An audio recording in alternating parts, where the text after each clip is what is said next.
morning and thank you parang sobrang introduction.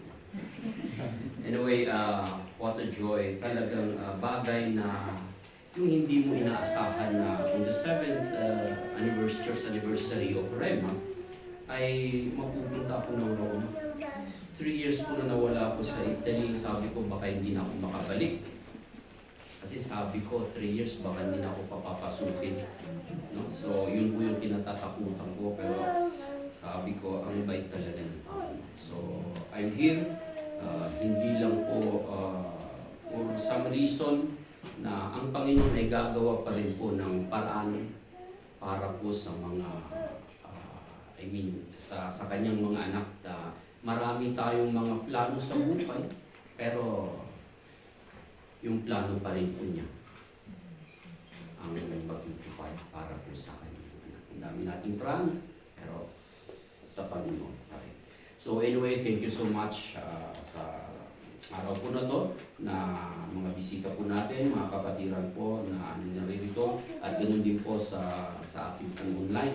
Welcome po mga kapatid, ito po na nasa online po. So, ang pag-usapan po natin is about seasons. Changing seasons and changing God. Bago pang lahat, tayo po'y manalangin. Panginoong Diyos, tunay nga na napakabuti mo, Ama.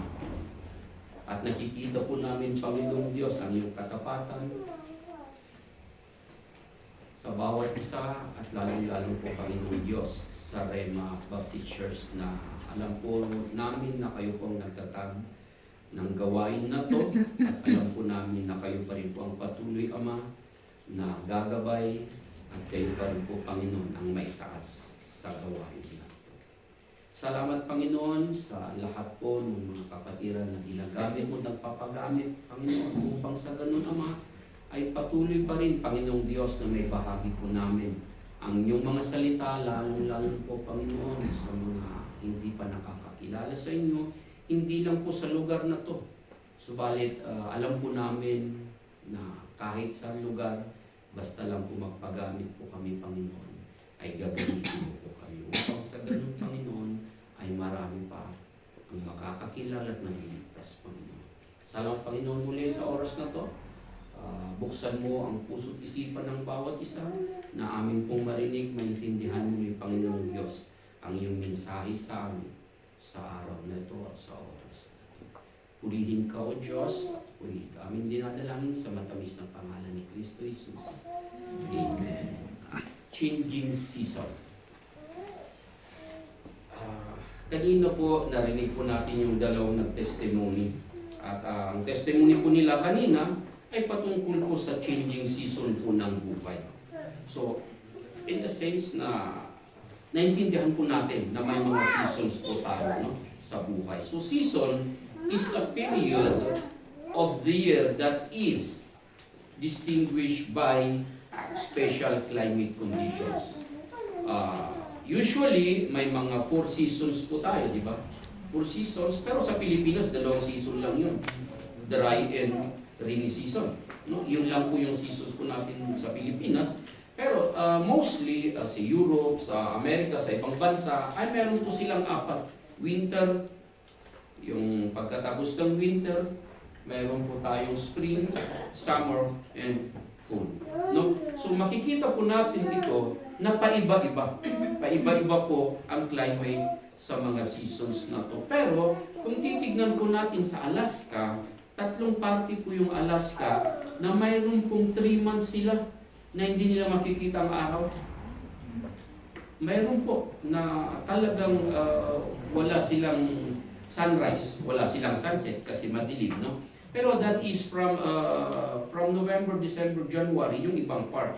Pero yung iba naman, mas pahaba talaga ang araw. Ang sunset nila is 10 in the evening. So, meron lang po sila gabi na 5 hours. So, iyon po yung kanya-kanya pong mga season na ito sa Alaska. No? So, ngayon po, dito naman po sa Roma, nakikita naman po natin na mayroon po tayong 4 na season. No? Ngayon, kung titignan po natin, ito pong season, December 21 po nag-start ang winter, di ba? So, kaya sabi nila, December 21 is the longest night. Alam ba ninyo yun? Kaya mahaba ang gabi doon.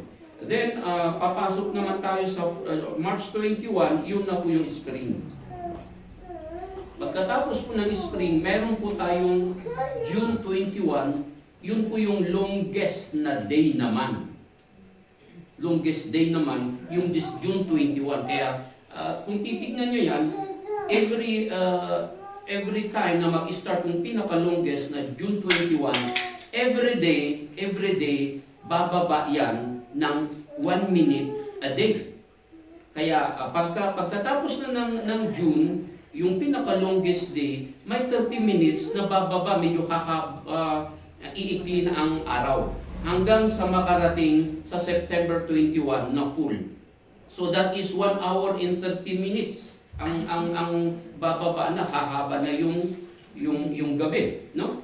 So, papasok na yan ulit sa December 21. So, sa December 21 hanggang December 21, bumaba yan ng 3 hours. So, medyo hahaba ang gabi from June to December ng 6 hours. Then, sa December 21, mag-i-start na rin po dyan na hahaba rin ang araw. Sa December 22, plus 1 minute hanggang sa babalik tayo uli sa June 21 na mahaba ang araw. So, yun po ang seasons. Ano po ba ang season? Ang winter, start kaya natin doon sa pagkatapos po ng summer. Sa summer kasi, di ba, mainit, napakasarap ng climate. Kaya marami sa atin nagbabakasyon, pupunta ng beach, kung saan-saan. Kasi napakaganda, no? Katulad niya nung sabi kanina ni Sister Elsie, nagbakasyon siya. Yun ang summer niya. Nag-enjoy siya, nakalimutan mag-devotion, nakalimutan na lahat. Nag-enjoy na, di ba? Summer. Diba? So may summer din po tayo sa buhay talaga. Na napakaganda ng panahon. Makikita mo talaga yung mga tanim, ang gaganda ng mga dahon, no? So pagkatapos po nun, unti-unti, darating po tayo doon sa fall, doon po sa autumn, na nakikita po natin na medyo kikita na lalanta na yung mga dahon, nakukulog na yung mga dahon. So, ang pinakamalungkot doon is pag pumasok ang winter, malamig, talagang maghinaw, yung mga trees wala ng leaves. So makikita po natin yun. So pagkaraan naman po noon, ang ginaw. Kung papasok naman po tayo doon sa spring, pag pumasok na kasi tayo sa spring, makikita na ninyo yung mga kahoy, may dahon na, may mga bulaklak na, ibig sabihin nabubuhay na naman, ano? So that is, then after that, papasok na tayo ulit sa summer. So ganyan po ang buhay. Sabi ni Sis Masi kanina sa testimony niya, marami siyang mga winter yata. Nung pagkatapos ng summer, na sabi niya tinanggap ko ang Panginoon, dito ko nakilala ang Panginoon at nakita ko ang buhay na napakasarap. Pero ang akala niya, yun na lang lagi. Dumating ang full.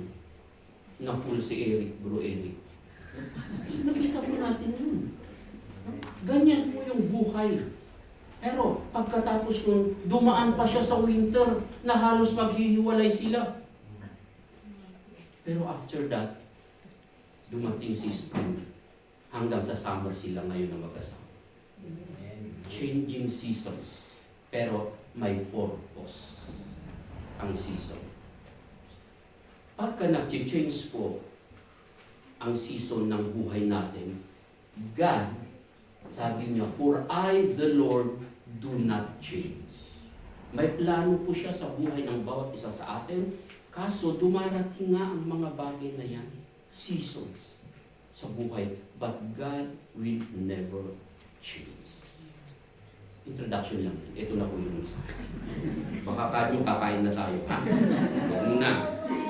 Ito po yung mensaya. At mayroon lang akong tatlong bagay na nais may share po patungkol po dito sa unchanging God.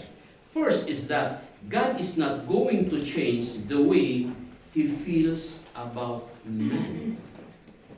Meron ba tayong first John? Yeah. Walang nakasulat. So first John, sa first John, chapter 4, verse 7 to 12. Hindi nakahanda si Sis Hannah. First John, wala tayong Bible, no? Chapter.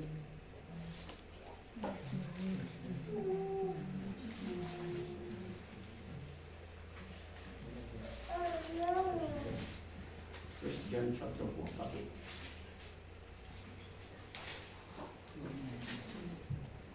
Mahal tayo ng Panginoon. God loves man and created him to have a relationship with him. So, he loved the first man, Adam, in the garden. Before he sinned, he loved that man after sin. Minahal pa rin niya pagkatapos po na nagkasala. Kinreate na si Adam. After that, meron po silang magandang relationship. Nag-uusap, maganda po yung relation nila. And then after that, after nung nagkasala, si Adam ay still na minahal pa rin niya ang tao na ito. Kasi God is love. Paano po natin malalaman that God is love? In 1 John, ayan na siya. 1 John chapter 4, verse 7,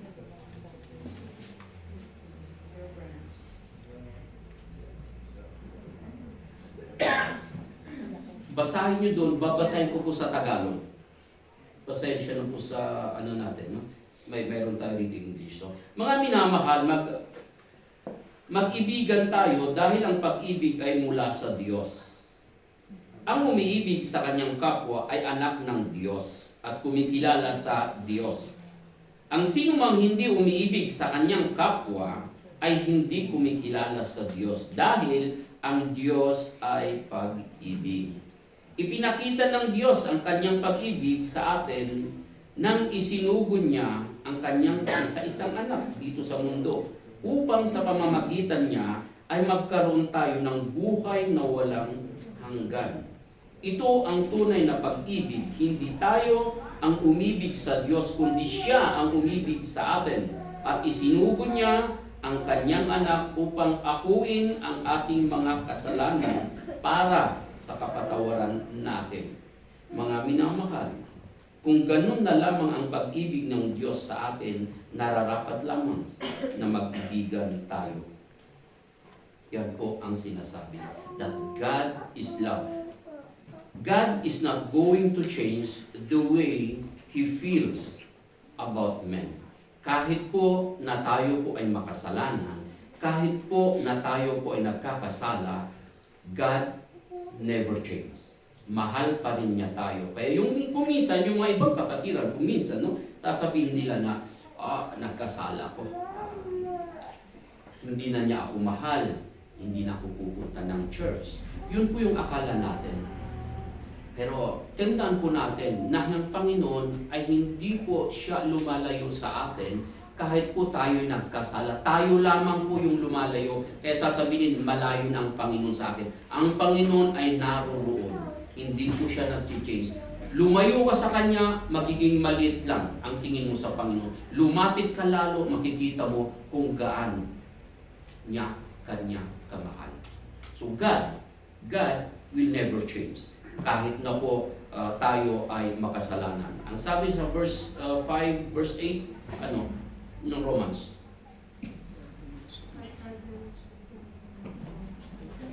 But God demonstrates His own love toward us in that while we were yet sinners, God is love. Kung wala po ang pag-ibig po sa atin, wala po ang Panginoon sa atin. Because God is love. God is not going to change the way He feels about man. Second po na makikita po natin dito na gusto ko pong i-share is that God is not going to change the way He feels about sin.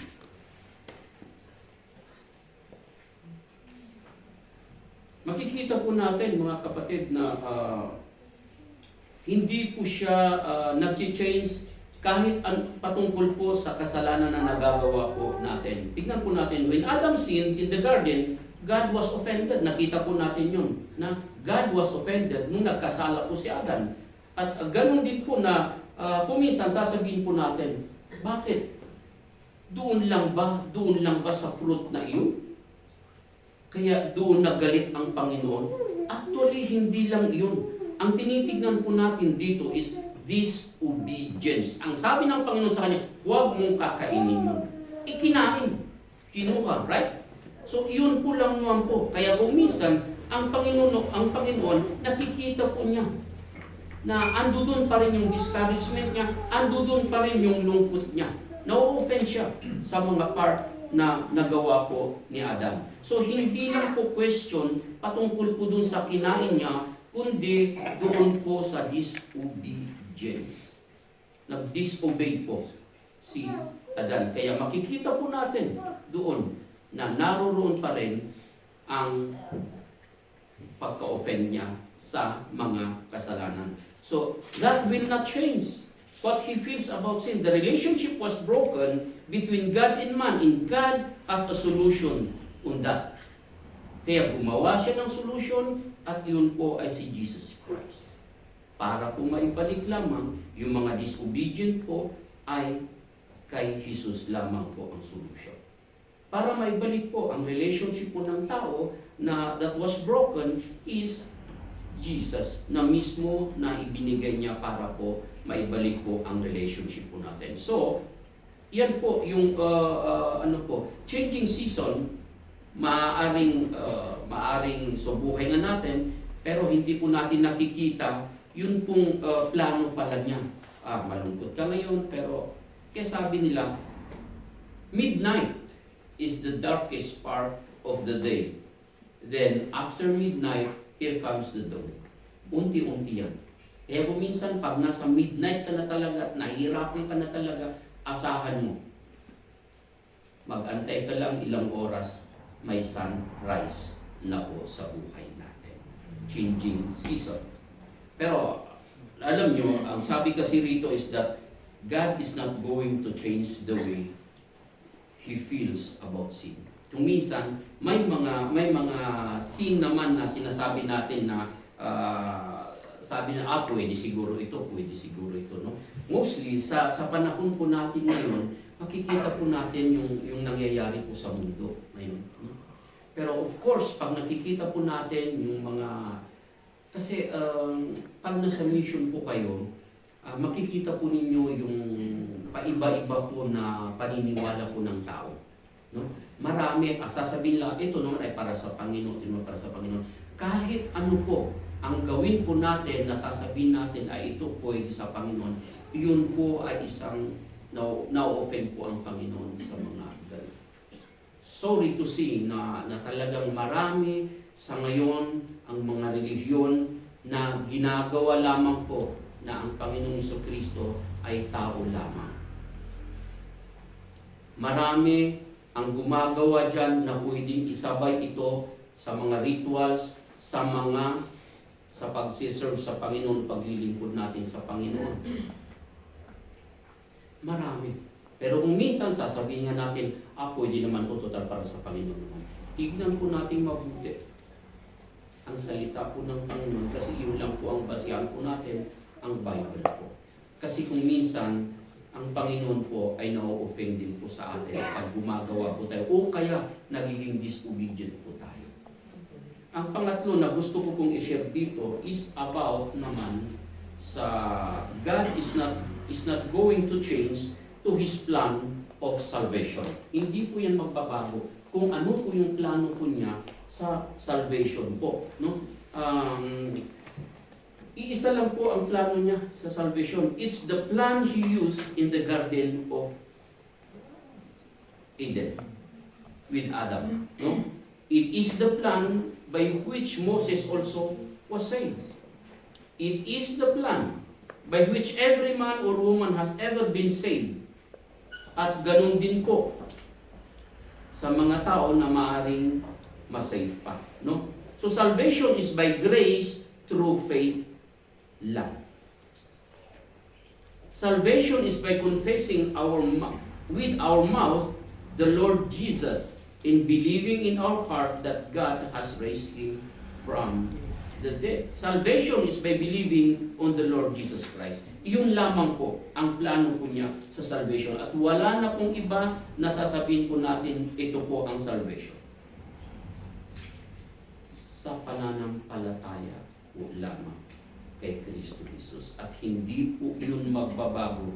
God is not going to change His plan of salvation. People who believed before Jesus, nung wala pa si Jesus, look ahead by faith, believing that Jesus would come and be the sacrifice of their sins. Kung titignan po natin, lahat po ng mga na before Jesus Christ, yung mga Israelites, ay hinihintay po nila yung ang Messiah. No? And of course, tayo naman po na narito ngayon, tinitignan po natin yung nakaraan. No? Believing that Jesus did come and died for our sins. So nagsasalubong po, nung una po tinitignan po nila yung cross, tayo naman po ay tinitignan po natin pabalik yung cross po na yon. So yun po, God's salvation has been completed doon po sa cross. So ang salvation po is through faith. By grace through faith. Yun lamang po at wala nang iba. Hindi po magbabago ang Panginoon. Hindi po pwede na ang sasabihin mo ang salvation ay kaya mong gawin na wala ang Kristo. Sasabihin nga nila kung minsan, pwede naman po akong gumawa ng good works para po ganun ay ako po ay maliligtas. No? Sasabihin ng iba kung minsan, sasabihin mabait naman po ako, hindi naman wala naman akong ginagawang masama sa mga ibang tao, sa kapwa-tao, nagbibigay naman po ako ng offering ko sa church, lahat na. Kung ano yung ginagawa nila na maganda. Pero kung pwede naman tayong may save by this, bakit pa naipako si Jesus Christ sa cross? So magiging useless na po yung cross. No? Kung pwede pala yun, bakit na lang nagpapako pa si Jesus Christ? God is not going to change His plan of salvation. Sa cross lamang po. Titignan po natin ang paano naman po yung mga purposes ng Panginoon. God's purposes for Christ will not change. It will never change. The Bible teaches that Jesus Christ will always be our Savior. Siya lamang po ang Savior po natin. Wala na pong iba. In Philippians 2:8-11, chapter 2, Philippians, verse 8-11.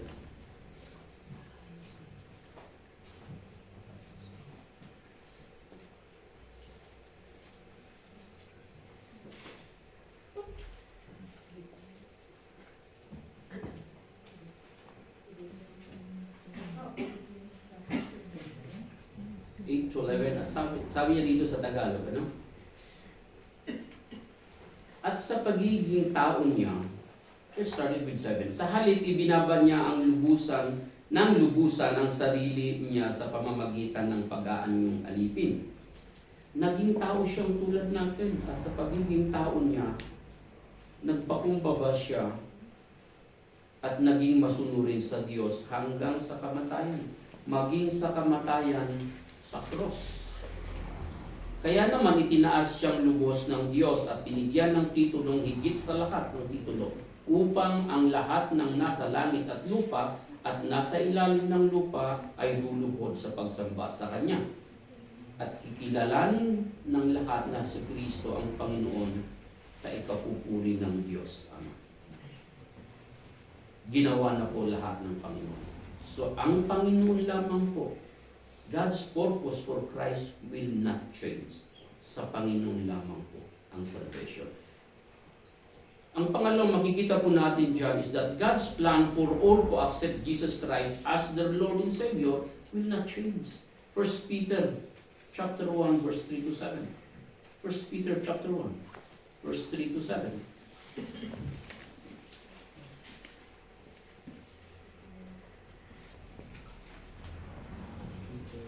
1 Peter 1, 3-7.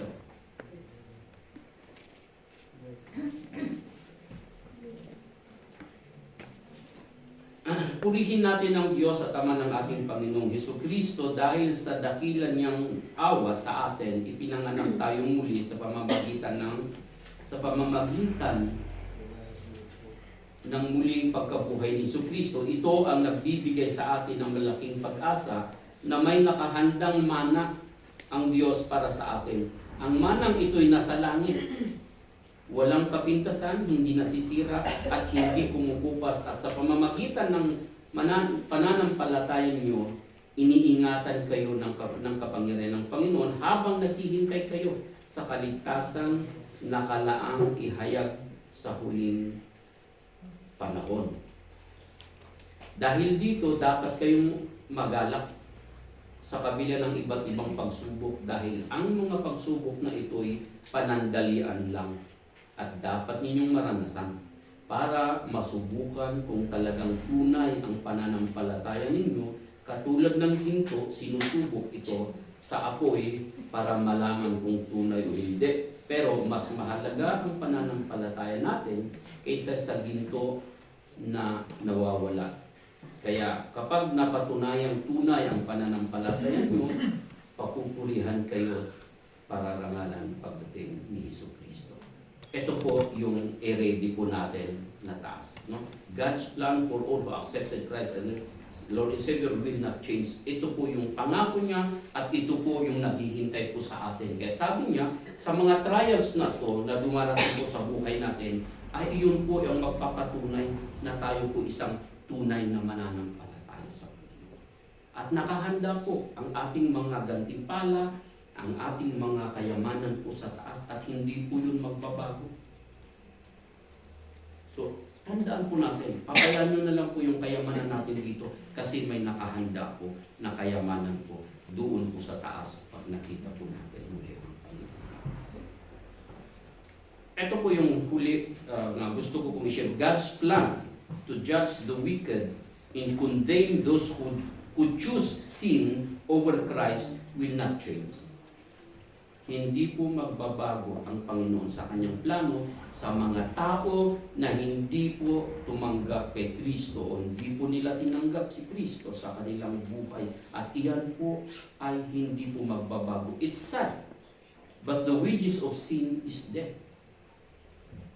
If you do not accept God's gift of eternal life in Jesus Christ, you will pay that penalty. So kailangan po natin tanggapin ang Panginoon. Hindi po yan magbabago. Wala pong ibang solusyon. Sa mga tao na hindi po siya tumanggap sa Panginoon, alam po natin kung saan po sila mapupunta. God will never change sa kanyang mga plano, sa kanyang pag-ibig, sa kanyang mga anak, at ganoon din po ang mga parusa sa mga ibang tao. Season change. God will never change. I, the Lord, will not change. Conclusion ko is this. Try to imagine what would be like if God could change. Subukan niyong imagine. No?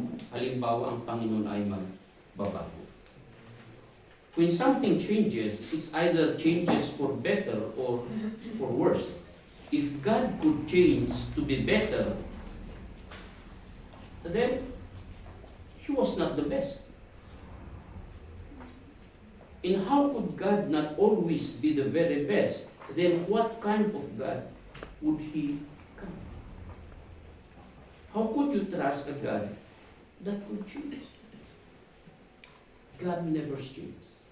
Seasons change, but God no. Remember that. When season comes in our life, God is just preparing us for the better. Falls comes, lalong bibigat pag dumating ang winter na halos hindi mo na kaya. Pero after that, spring comes, primavera. Then here comes summer. Remember, even though season changes, God will never change His plan to each and every one of us. Again, sa Rema po, nakita po natin yung una pa lang na ang panalangin po natin ay sana pag nabuo po ang gawain na to ay gagamitin ng Panginoon upang sa ganun. Kasi ang God's plan is to seek the lost. Wala na pong ibang ang nais ng Panginoon kasi gusto niya may balik ang relationship natin sa Kanya. Ngayon, ang ginagawa na lang niya ay sana marami pa ang makakakilala sa Kanya, may balik ang relationship upang sa ganun ay lalong bumalik pa yung mga tao na makasalanan na dapat pupunta sa impyerno. Kaya, nung in-start po namin ang Rema, ang unang-unang goal po natin, paano kaya gagamitin ng Panginoon ito para po sa ganun ay dadami pa ang anak ng Panginoon. Parang imposible. Sa liit namin na iyon, tapos after 7 years, nakita po natin yung mga ibang mission. Tayo lang po ay ginamit ng Panginoon. Hindi po tayo ang dahilan kung bakit ang mga iyon ay tumanggap ng dahil po sa Panginoon. Sa tulong po ng bawat isa sa atin, sinabi ko na nung nakaraan, in every euro na hinuhulog nyo para po sa church, ay yun po, doon po ginagamit ng Panginoon. Kaya kung minsan, paano nangyari? God will never change. Sa plano pa rin po niya sa Rema. Magpapatuloy pa rin po ang Rema kahit saan po pupunta yung mga iba kasi kung minsan may go and come into ang tao sa church pero hindi po tayo dapat malulungkot. Bakit kanyo? Kasi may plano siya. Hindi po na malungkot ako kasi alis iiwanan na tayo. Paano yung ibang plano ng Panginoon? Dito na lang tayo. Wala nang mangyayari. Hindi po ba? Kaya nung naghiwalay Barnabas at saka si Paul, hindi naman po sila nag-away. Isama mo si Mark, isasama ko si Silas. Dito kami, doon kayo. Nag-away ba sila? Nagsisiraan ba sila? Hindi po mga kapatid. Kaya iyon po yung ginagawa ng Panginoon. Hindi po tayo laging andito na naka-attach to one another. Kailangan din po tayo magpagamit para po matuloy yung plano po niya sa gawain na ito. Yung iba may iwan, syempre, kung walang may iwan, sino magbibigay? Patay ang mission. Diba? Kaya kung ang pangungusap niya sa inyo ay kayo magsusupport kasi may pupunta sa field. Diba? Ganun lang naman po yun eh. Parang kwentong ano lang yan. Pero yan po ang nais ng Panginoon. God will never change sa kanyang plano. Iisa lang ang plano ng Panginoon, to seek the lost. Para sa ganun ay lalo pa tayo dadami na kasama po natin ang Panginoon. Do you imagine millennium? Do you imagine kung paano mangyayari sa Jerusalem? 1,000 years with Jesus Christ. Kasama ka kung ikaw tinanggap mo ang Panginoon. Pero kung hindi mo tinanggap, wala ka doon. Sa appointment. Kung hindi ka pa nakapunta ng Israel, pabayaan nyo, malapit na. Malapit na. Doon na lang tayo mamamasyal at doon na lang tayo magpepelusyon. Walang kasalanan doon kasi wala na si Satan. Tandaan nyo, walang kasalanan, walang tentasyon, wala na si Satan. So andun lang tayong lahat, magpe-fellowship tayo ng 1,000 years with Jesus Christ. Just imagine na lang si Jesus Christ nung kasama niya mga apostles. Ganun din mangyayari doon. Pero walang tentasyon, walang kasalanan, wala na si Satan na magtitempt sa atin. Nakabound na sila, nakakulong na sila, kasama ang mga angels or fallen angels, yung demons. Doon na po sila. Tayo na po yung mag-i-enjoy. Just imagine. Ang tanong sa oras na to mga kapatid, sigurado ba kayo na kasama kayong lahat sa Jerusalem kasama ang Panginoon? That is the question. Sa oras na to mga kapatid, bago po natin isara, kakanta po tayo ng ating hymn of commitment. Meron po ba sa atin sa ngayon na sinasabi mo sa sarili mo, hindi ako kasama doon sa Jerusalem ng 1,000 years. Kung yun po ang katanungan sa puso po natin sa oras na to, kapatid, gusto mong sumama? habang kinakanta po natin ang hymn of commitment, pwede kang pumunta sa harapan, ipag-pray ka namin. Para sa ganun, ay sama-sama tayo doon sa Jerusalem, Undat Milim. Tayo po'y tumayo at kantahin po natin ang ating pagiging. Kung meron po sa atin, kung gusto pong tanggapin ng Panginoon, ay pwede po pumunta sa